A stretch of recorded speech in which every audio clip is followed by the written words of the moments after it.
gosto de falar do amor de Deus. E eu sempre falo, quando alguém me convida para pregar, se Deus der, eu falo. Se Ele não der, eu dou um montão de glória a Deus. E eu tenho certeza que dentro do glória a Deus eu não quero ir embora. Quem glorificar, recebe. Quem glorificar, vai ficar esperando a vitória chegar. Mas é assim que Deus faz na nossa vida. E foi escolhido um tema para esta noite, que é o início do culto dos varões, não é isso? E é uma coisa assim que muito me agrada, tá? E os varões que ainda não sentiram esse prazer, entrem nas suas igrejas, nos grupos de varões, e comecem a adorar a Deus. Porque o louvor preenche a nossa vida, a nossa alma, não deixa ela ficar vazia, porque sempre Deus estará falando ao nosso coração. Bendito seja o nome do Senhor. E quando Ele passou para mim esse tema, essa mensagem, eu falei assim, que é isso, Jesus? O negócio está difícil, cada um falando de um jeito. Eu vou fazer o seguinte, eu vou falar do jeito que o Senhor quer que eu fale, e se for a tua vontade, continua, se não for, me dá a palavra no meio da mensagem, e que seja feita a vontade do Senhor em nossas vidas. E aqui, irmãos, quando eu li a mensagem, querendo, meditando, cheguei a uma grande conclusão. Não adianta estudar muito se você fica ansioso. Ela não entra no teu entendimento. Mas quando você pede ao Espírito Santo, Ele abre o teu entendimento e te dá aquilo que a igreja precisa, e antes que ela precisa, dá a você que vai falar. Então, louvo a Deus por isso, né? Aqui é uma confissão de Pedro, e aqui diz que Jesus, chegando às partes de Cesareia de Filipe, interrogou seus discípulos, dizendo: quem diz os homens ser o Filho de Deus? E eles disseram, um João Batista, outros Elias, outros Jeremias, ou os profetas. E eu fico analisando, eu até coloquei aqui o versículo para não esquecer, eu fico analisando quando Jesus vem, Ele veio para implantar a palavra de Deus na terra, pregar o reino dos céus na terra, e Jesus veio ensinando, curando, libertando, fazendo obras que naquele tempo o povo ainda não via ser feito, e o sobrenatural de Deus operando através do Filho dele, encarnado como homem na face da terra. E ali ele fez grandes obras. Aí eu paro e analiso para o dia de hoje. Quantas obras grandes e tremendas Deus tem feito no nosso meio, no meio da sua igreja, e muitos ainda duvidam do poder sobrenatural dele operando no meio do seu povo. E ali aquele povo viu coisas maravilhosas, mas aí me traz o entendimento de que haviam dois grupos. Aquele grupo que, dentro daquela época que Jesus estava pregando, ensinando, naturalmente ele estava na metade ali do seu ministério na terra humana, ensinando, pregando, direcionando a todos e dizendo que o reino dos céus era chegado, e muitos não davam entendimento, não esquentavam a cabeça, como diz hoje em dia, com a mensagem. É igual hoje em dia, irmãos, nós pregamos, falamos do amor de Cristo, saímos para evangelizar, e muitos não dão valor. E outra coisa, pode chocar ou não, dentro da igreja muitos ainda estão duvidosos quanto ao poder de Deus de salvar, libertar e levar para o céu, porque ainda não se atentaram ao poder da palavra de Deus. E quando eu medito sobre isto, eu entrando aqui no versículo 14, uns disseram João Batista, outros disseram Elias, outros Jeremias ou uns profetas. João Batista, eles falaram que era João Batista porque naturalmente Herodes estava assombrado, preocupado, porque mandou prender João Batista e até matar João Batista. Então houve essa preocupação dele. Será que é João Batista encarnado que veio a essa terra para me atormentar, me amedrontar, para me encarar, porque Jesus nesta terra, e ele chama atenção para mim e para você, a palavra é para confrontar, é para ter de frente e dizer que o pecado ou o pecador, e quem anda em pecado ou fora ou dentro da igreja, não entrará no reino dos céus, mas só aquele que for liberto pelo poder da palavra de Deus. Bendito seja o nome do Senhor. Então não era João Batista, aí ele se preocupou mais ainda, é Elias. Naturalmente ele lia a palavra, e lá em Malaquias, se eu não me engano, capítulo 4, versículo 5, tem uma promessa de que Elias viria. Então ele deve estar preocupado. Elias era um homem íntegro, era um homem que não tinha medo, encarava o pecador, falava a verdade, ele não parava diante de ninguém, porque ele falava do Deus vivo, da palavra que liberta e da palavra que transforma. Então ele deve ter pensado, deve ser a reencarnação de Elias na terra, mas não era. Pode ter pensado, é Jeremias, o chorão, aquele que chorava pelo povo de Israel, naturalmente pensando no sofrimento de Jesus. Aí aqui tem uma pergunta maravilhosa. Quando Jesus para, olha aquele grupo que deve ter pensado assim, os outros profetas devem ter falado assim, esse é bonzinho, ele tem uma palavra maravilhosa, ele cura, ele liberta, ele salva. Olha, onde ele passa, coisas acontecem, milagres grandes acontecem, mas é só mais um. E aí? E a igreja? Será que nós, tem alguma coisa dessa dentro de nós? Tenho certeza que não. Quem vê escola dominical, quem frequenta a escola dominical dentro de uma igreja é um bem-aventurado, é um feliz na terra. Por quê? É o maior seminário que existe na face da terra, é a escola dominical, onde nós aprendemos desde o beabá até nos encaixarmos como cristãos diante do Senhor. Então nós conhecemos o Deus que nós servimos, nós temos certeza de quem Ele é, e é isso que alegra o meu coração. E aqui diz assim, olha, Jesus voltando-se para os dele, disse assim, e vós, quem dizeis que eu sou? Uma pergunta que pode ser uma pergunta tão simples, tão boba, mas ela tem uma profundidade tremenda. E vós, que me conheces, que anda comigo, que lê a minha palavra, que faz parte da minha igreja, faz parte do meu corpo e do seu sangue, que diz que é irmão, que são comunhão dentro de uma igreja, quem dizes que eu sou? Aí o que é que sai de dentro do nosso coração? Tu és o Cristo, o Filho de Deus, não é isso? E a resposta que vem aqui, Simão respondendo disse, tu és o Cristo, o Filho do Deus vivo. Aleluia. Olha, você é tremenda essa resposta. Tu és o Cristo, o Filho do Deus vivo, bendito seja o nome do Senhor. E quando eu olho aqui, ele respondendo, Jesus respondendo, disse, bem-aventurado Simão Barjonas, que não foi a carne e o sangue, quem tu revelou, mas meu Pai que está no céu. Bem-aventurado Simão, filho de Jonas, que barro aramaico significa filho.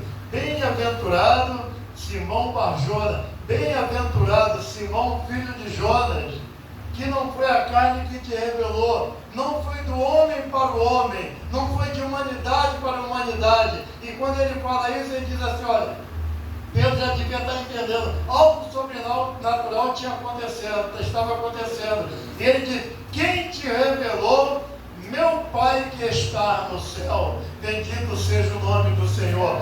Se Deus não revelar, nós não vamos entender. Se Deus não revelar a palavra, o oculto dos altos céus é o nosso entendimento, a igreja simplesmente é um lugar de reunião. Ela simplesmente é um lugar que nós vamos entrar no automático. Eu vou para a igreja, eu vou cantar 3 hinos, eu vou orar, eu vou cantar no grupo dos irmãos e depois ouço a palavra e vou embora para a minha casa. Mas quando ele diz, foi meu Pai quem te revelou, a palavra de Deus ela é revelada, ela é mostrada oculto, ela é mostrada profundo, para que nós não venhamos a ter dúvida nenhuma quanto ao Filho de Deus, mas adorável em espírito e verdade.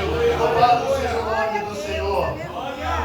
Ele estava dizendo, Pedro, não foi a humanidade que te revelou, não foi homem nenhum revela, mas Cristo, Ele revela ao nosso coração aquilo que Ele quer, que nós entendamos que Ele é Filho de Deus. Se Ele é Filho de Deus, Ele está em nosso meio. Se Ele é Filho de Deus, Ele habita na nossa vida. Se Ele é o Filho de Deus, Ele é o Senhor da igreja. E quando nós entramos naquela porta para cá, bendito é o nome do Senhor, porque nesta casa exalta e glorifica ao Deus Todo-Poderoso, Criador dos céus e da terra. Bendito seja Deus para todos sempre.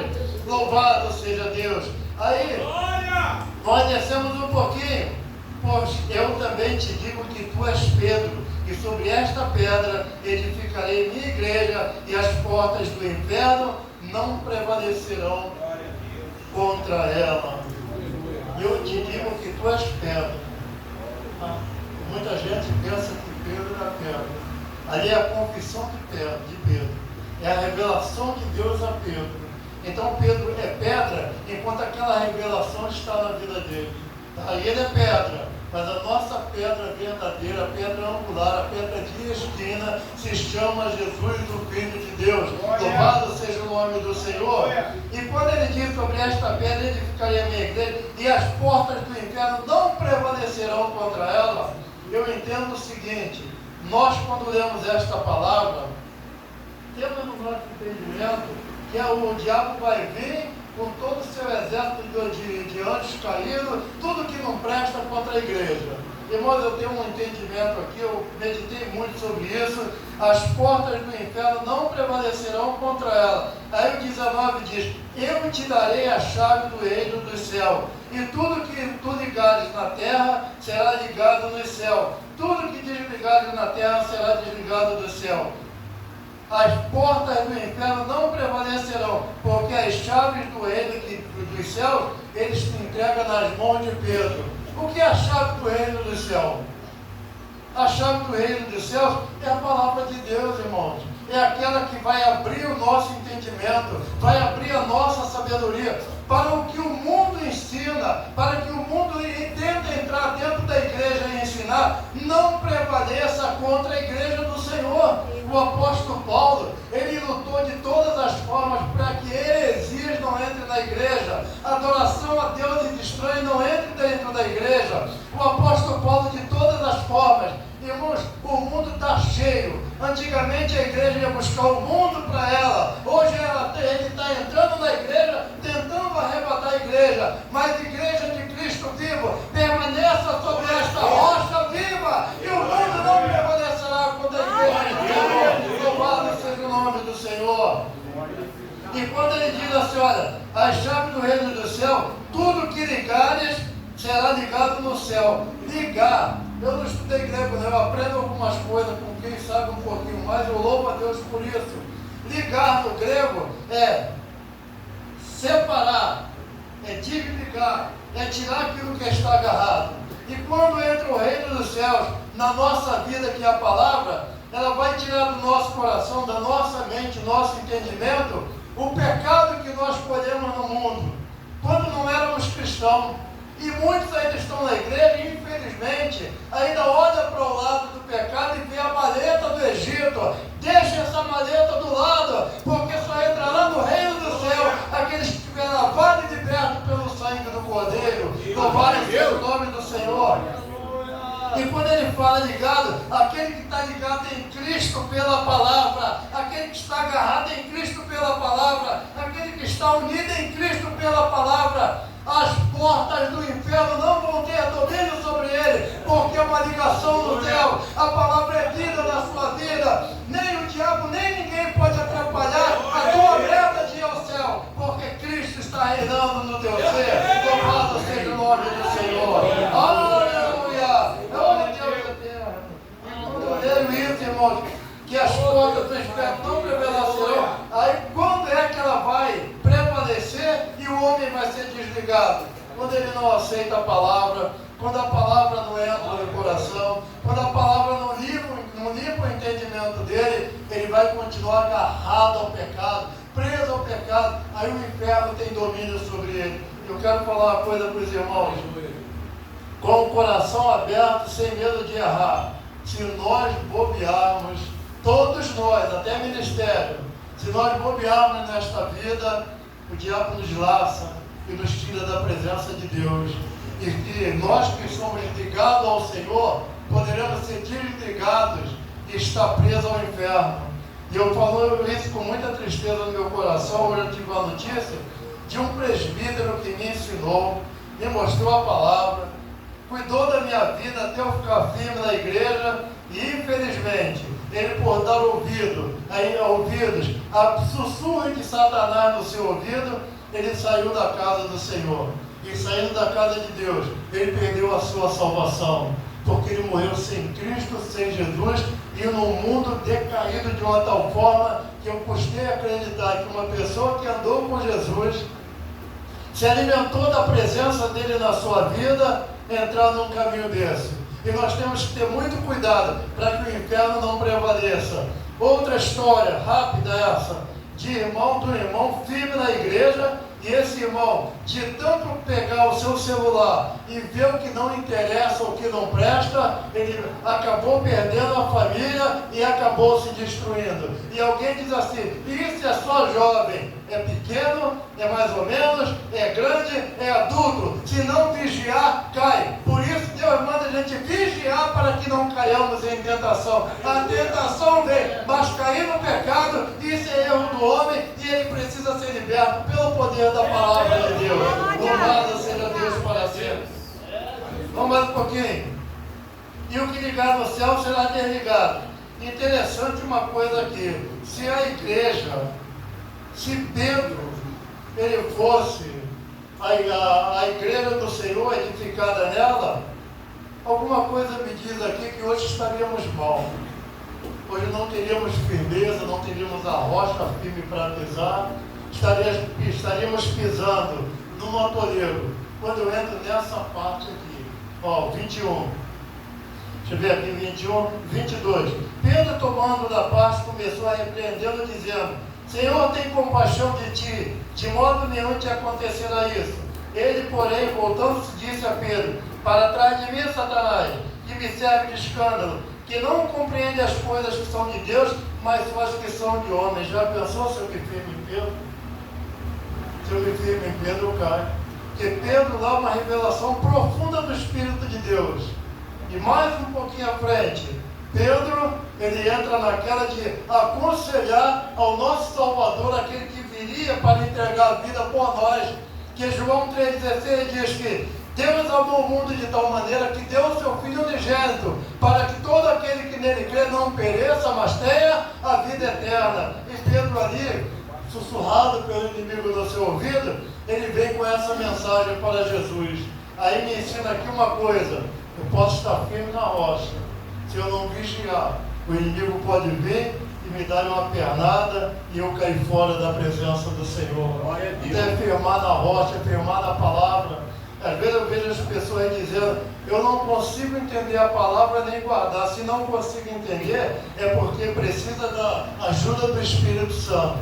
Para o Espírito Santo vir, é preciso orar. Para orar, é preciso ter tempo para Deus. É buscar nas madrugadas, é orar de joelho, é clamar ao Senhor, é estar num ponto de ônibus em vez de estar olhando o mundo. Senhor, eis-me aqui, dá-me direção, me orienta, fala o meu coração. E aí Deus vai mudando o nosso entendimento. Tem pessoas que pegam a Bíblia como se ela fosse um jornal. A Bíblia é um alimento profundo para a minha alma, para a sua alma. E quando você for ler a palavra, não entende? Convida aquele que compreende, convida aquele que entende, o Espírito Santo, me ajuda, por favor, a entender a tua vontade dentro da palavra. Outro dia eu falei para o meu filho, eles conhecem meus dois filhos, Alexandre e Daniel, e nós estávamos conversando, e ele falou para mim assim: por que tem igreja que é tão avivada, e tem igreja que você vai e parece que não foi em lugar nenhum? E eu fiquei assim: agora, Deus, o que é que eu vou responder? Estuda a Bíblia direto, o que é que eu vou responder? Porque a gente tem que ter uma malícia também para esse jovem aí, né? Para saber o que responder. Aí eu parei, analisei, falei assim: é porque a igreja não morreu ainda. Quando a igreja morrer, ela vai conhecer o Espírito Santo. Quando a igreja morrer, ela vai saber quem é Deus. Quando a igreja morrer, ela vai conhecer o Filho de Deus. Aí o Daniel me perguntou: não entendi mais nada. Então vai entender agora. Quando a igreja morre, ela morre para o mundo. Nada do mundo afeta a glória de Deus naquele lugar. E quando ela nasce, que ela morreu e nasceu de novo, ela nasceu aberta a Deus para a morada do Espírito Santo. E quando ele entra, somos nova criatura. Entendemos a palavra, entendemos o amor, entendemos até um tio e um pico de uma letra. Entendemos que Deus está falando ao nosso coração. Louvado seja Deus. Quer morrer para o mundo? Morra, abre o coração e viva para Deus. Paulo disse: não mais vivo eu, mas Cristo vive em mim, porque Ele abandonou o mundo e abriu a vida para Cristo. Louvado seja Deus para sempre. A coisa é tão séria. Eu fui num congresso de pastores, e Deus, eu não sei se os irmãos aqui conhecem, Edivaldo Nascimento, e Deus usou um irmão para ir, e ele perguntava assim: mas tanta gente nesse congresso, todo homem de Deus que serão salvos. E os piados veio embora. Chegou no meio do caminho e o Espírito de Deus falou assim: para o carro que eu quero falar contigo. Ele parou e disse assim: hoje nem 10% dali seriam salvos, porque muitos vivem como autônomos, como robô. Mas eu quero meu povo vivo, minha igreja viva, eu quero minha igreja santificada. E ele falou assim: não é porque é um ministro, mas ministro também precisa dobrar o joelho, precisa chorar, precisa clamar, precisa descer cada vez mais para que eu cresça na vida dele. Eu ouvi aquilo ali, aquilo entrou no meu coração e eu cheguei a uma conclusão minha: se eu não morrer para o mundo, eu posso perder a ligação com o céu, eu posso perder o meio mais fácil e tranquilo de ir para o céu, que é Cristo Jesus na nossa vida. Conhecereis a verdade e a verdade vos libertará. E quando a palavra liberta, ninguém, mas ninguém pode tirar você dos caminhos do Senhor. Louvado seja Deus para todo sempre. Eu entendo aqui na palavra do Senhor, eu copiei aqui, até marquei aqui, ó. Cadê? No mesmo livro de Mateus 18 está escrito assim: ó, em verdade vos digo que tudo que ligares na terra será ligado no céu, e tudo que desligares na terra será desligado no céu. Também vos digo que se 2 de vós concordarem na terra acerca de qualquer coisa que pedirem, isto será feito por meu Pai que está no céu. Aqui é confirmando que Pedro não era o dono da igreja. Pedro não foi fundar a igreja sobre ele, mas a igreja foi fundada sobre aquela revelação de Pedro para nós, igreja. E quando foi revelado que ele disse: tu és o Cristo, Filho de Deus, ele estava dizendo: eu sei que tu és o ungido de Deus, eu sei que tu és o Messias, aquele que veio para tirar o cativo do cativeiro, para nos libertar do mundo e nos dar o caminho da salvação eterna. Irmãos, uma coisa eu tenho certeza: a igreja que anda debaixo de oração, debaixo da graça de Deus, e tem obediência ao seu pastor e ao seu ministério, ela tem um caminho certo, que é o caminho do céu. E nós precisamos entender uma coisa: eu sou pastor há bastante tempo, a minha escola foi a Pedreira, entrei lá como cristão, mais barro do que tijolo, mais mundo do que Deus. Eu entrei ali naquela época, minha primeira experiência ali, eu subi com a minha esposa, e quando eu ia subindo ali a Monte Feliz, eu falei assim: não vou ficar nessa igreja, eu subi para essa igreja aqui não. Bandida está com pau, todo lado os caras armados. Eu falei: não. Aí eu senti aquela tua mão assim: eu te trouxe para cá. E eu fui subindo, e fui subindo, e fui subindo. E fiquei lá 40 anos lá em cima. E construímos a igreja. E vi muita gente ser salva. Vi muitos também que andavam diante de Deus perder a salvação. Então a minha alegria no Senhor é que esta palavra, ela entre na nossa vida e limpe a nossa vida, para que não venhamos a perder a salvação. Glória a Deus. Preguei para muita gente.